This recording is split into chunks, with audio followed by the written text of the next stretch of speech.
ఈరోజు వైఎస్ఆర్సీపీ ఎమ్మెల్సీ గారైన వరదు కళ్యాణి గారు ప్రెస్ మీట్ చూశానండి ఇందాక. అండ్ రాచమల్లు గారి ప్రెస్ మీట్ కూడా నేను చూడటం జరిగింది. వీళ్ళ ప్రెస్ మీట్లన్నీ మహిళల్ని టార్గెట్ చేస్తూ కేవలం వాళ్ళ జగన్మోహన్ రెడ్డి చెల్లెళ్ళని తల్లిని టార్గెట్ చేస్తూ పెట్టడం జరిగింది.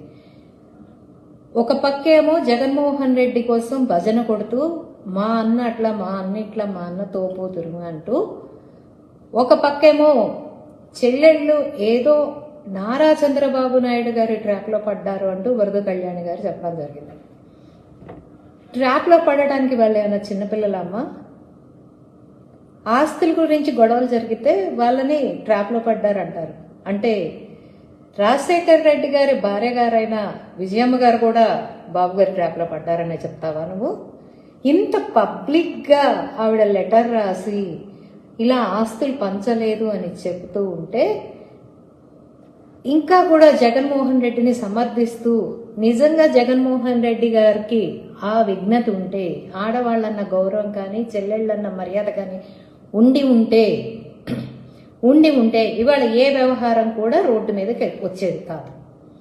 అసలు ఆస్తుల మీద, డబ్బుల మీద అతనికి ఉన్న వ్యామోహం ఏంటో, ఎంతో ఆర్థిక నేరాలు చేసి కూడగట్టుకున్నప్పుడే ఆంధ్ర రాష్ట్ర ప్రజలందరూ చూస్తున్నారు. ఇవాళ చెల్లెళ్ళని తప్పు పట్టించడానికి ప్రెస్ మీట్లు పెట్టిస్తున్న జగన్మోహన్ రెడ్డి మానసిక స్థితిని చూస్తుంటే జాలేస్తోంది. ఎందుకంటారా, చెల్లెళ్ళు తప్పుగా మాట్లాడుతున్నారు. ఒక చెల్లెలేమో బాబాయ్ కూతురేమో బాబాయ్ హత్య గురించి మాట్లాడుతోంది, నిజాలు మాట్లాడుతోంది ప్రెస్ మీట్ ముందు. ఇంకో చెల్లెలేమో అన్న పదానికే కలంకం నువ్వు అని చెప్తోంది.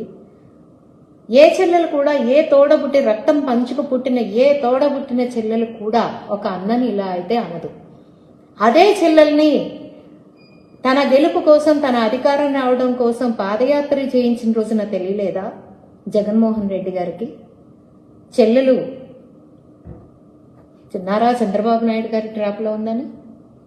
అంటే మీ అవసరాలకు ఉపయోగపెట్టుకుని అవసరం తీరిన తర్వాత గట్టుకు నెట్టేసే అలవాటుని మీరు మీ నాయకుడు చేస్తూ, ఇవాళ మళ్ళీ ఆ నాయకుడిని వెనకేసుకొస్తూ భజన కొడుతున్నారు చూడండి. మీరు మిమ్మల్ని చూస్తే జాలేస్తుంది వరదు కళ్యాణి గారు. ఎందుకంటారా, ఒక చెల్లెలు లేకపోయినా పర్వాలేదు, వందలు వేల మంది చెల్లెలు ఉన్నారు ఆంధ్ర రాష్ట్రంలో. ప్రతి మహిళ అంట జగన్మోహన్ రెడ్డి గారు కావాలి అని కోరుకుంటుందంట. మేమైతే కోరుకోవట్లేదు తల్లి, మీకొక దండమమ్మా. మహిళ పట్ల ఎలాంటి నిబద్ధత ఉందో గత 5 ఏళ్లలో మేము చూస్తున్నాం. ఇవాళకి మేము అధికారంలో ఉన్నా మేము ఇవాళకి కూడా చూస్తున్నాం. ఒక మహిళని ఏ రకంగా తన అవసరాల కోసం నడి బజార్కి ఈడ్చగలడు అనే దానికి నిన్నగాక మొన్న నేనే ఉదాహరణ, నేనే నిలువుటెత్తు నిదర్శనం.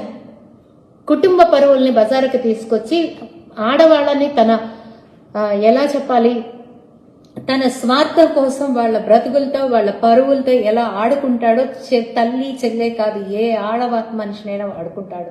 మీరంటే మీకు ఎమ్మెల్సీ పదవులు ఇచ్చారు కాబట్టి మీరు భజన కొడుతున్నారు. మాకు అవసరం లేదమ్మా. మేము నిజాయితీగా నీతిగానే మాట్లాడతాం.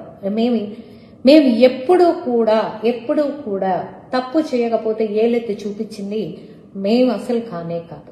అమరావతి రైతులు, భూములు ఇచ్చిన అమరావతి రైతులు పాదయాత్రలు చేసుకునే పరిస్థితి, రోడ్డుకు లాగిన పరిస్థితి, అమరావతి రైతుల్ని బయటకు తీసుకొచ్చిన పరిస్థితి ఎవరు చేశారు? మీ జగన్మోహన్ రెడ్డి కాదా?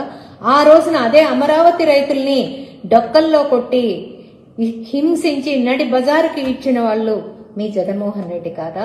అమరావతి రైతులకి సపోర్ట్ చేసిన ఆడవాళ్ల మీద కేసులు పెట్టిన ఘనత మీ జగన్మోహన్ రెడ్డి కాదా?